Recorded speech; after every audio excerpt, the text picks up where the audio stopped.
Hi Ella, we're going to read the last little part of Chapter 4 of Golden Aquarians. When we left off, they were in the canoe. This made Walt think about the snails. Their numbers were declining, he knew, after a third burn-off. Was the canoe safe? He couldn't imagine anything as slow as a snail catching up and attaching itself to the bottom of the boat and eating it away. But he reminded himself that they'd be wise to haul it right out of the water and inspect its bottom once they reached the southern hill, just in case. The sun rose on their left, a pale smudge behind the gray cloud cover, and the sky lightened slowly, coloring the reeds and the water. Now that the excavators had been grounded, it was breathlessly quiet. The only sound, the faint gurgle of their paddles, and the plink of droplets falling back into the water. The reeds whispered by, close on either side, and golden pollen drifted onto their hair and shoulders. "It's so beautiful," Slovak whispered. "To think that I've been on Aqua all this time and never knew it was like this." Over to their left, towards the pale blur of sun, Walt saw a silver gleam and forced the canoe between the reeds towards it. It was one of the main streams that came down from the other hill and meandered across the marsh between. Now they could make much better headway, and in a little over a couple of hours, they breached the canoe on solid ground, some 15 kilometers or so away from the base camp. Slovak jumped out and lifted her bag from the bottom of the canoe. "I don't know about you, but I'm starving. I brought enough for breakfast as well as lunch, so let's dig in." After Walt had hauled the canoe ashore and tipped it over to make sure no snails had attached themselves to its bottom, they ate breakfast and set off up the hill.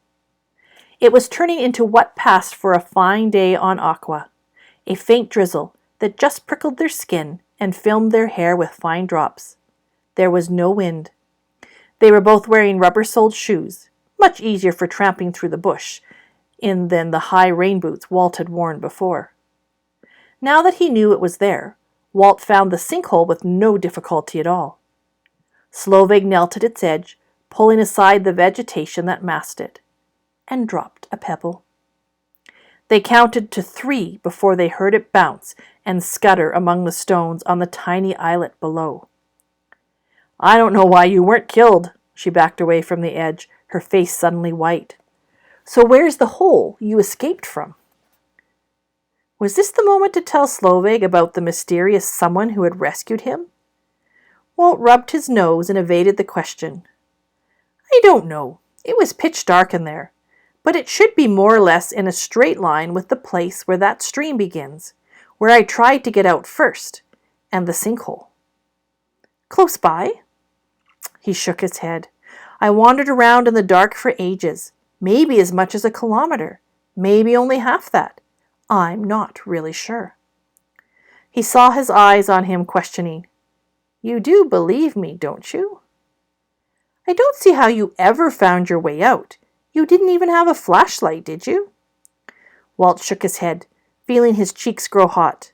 How was he ever going to tell her the real crazy part of his adventure? She'd never believe him in a million years. She went on, as if she hadn't noticed his embarrassment. "If we can mark the spring and the sinkhole with something, and keep them one behind the other as we search, we'll stay on more or less a straight line. That way we ought to find the exit." "If it really is on a straight line, I wish I'd thought of bringing some survey tape." He looked thoughtfully at Slovak's braids, which were tied with bright yellow ribbons. "Those ribbons of yours would show up for quite a distance, wouldn't they?" Slovak sighed and pulled the ribbon off. "Here you are, in the interest of science." The stream bubbled out of a tiny cleft in the rock. He had been crazy to imagine he could have got out that way. Nothing larger than a minnow or a tadpole could get through. Slovak tied one ribbon high in a bush overhanging the spring, and the second onto the branch of a lush broadleaf creeper sprawling over the edge of the sinkhole. The 2 ribbons fluttered gaily in the breeze. There was a scent of fresh herbs in the air, clean and medicinal, after the sickening stench of burning snails. In spite of the drizzle and the gray sky, Aqua isn't all bad, Walt thought as they climbed the hill, hunting to either side for a cleft in the rock that might hide an opening to the cave beneath. They looked back now and then to check that the marker ribbons were still roughly one above the other. The slope became more rugged, and ledges of rock stuck out like ribs from the ground cover. It was under one of these ledges that Walt found the footprint. It had been made in damp dirt, and the edges were blurred, but it was still unmistakably a footprint. The foot splayed out in a wide triangle. It had only 4 digits.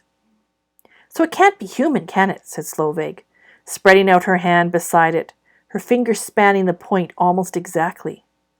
Looking down at it and Slovig's hand alongside, Walt remembered the biology lab and tried to imagine a Slovig-sized frog. Yellow eyes and a wide forehead. It still seemed impossible, even with the evidence of this print, an alien being, something out of a video. He shook his head. Maybe it's a joke. Maybe Gordon and the others trying to get a rise out of us? His voice faded. Not those guys. They haven't the imagination.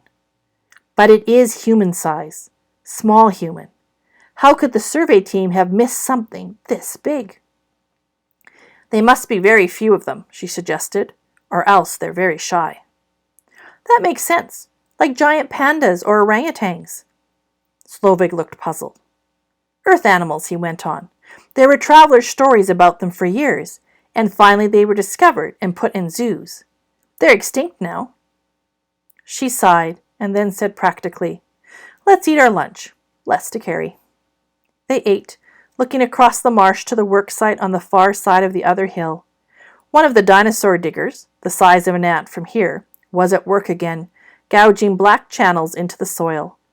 Obviously the colonel was on his way to conquering the snails. I just wish... Me too. Slovig leaned back and stretched. Ow! What's the matter? I almost fell. There wasn't anything there. Oh, Walt, look! She pulled the creepers aside. Behind the hanging vegetation was an oblong of shadow wide enough to creep into. Hey, I think we've found it. And that is the end of chapter 4.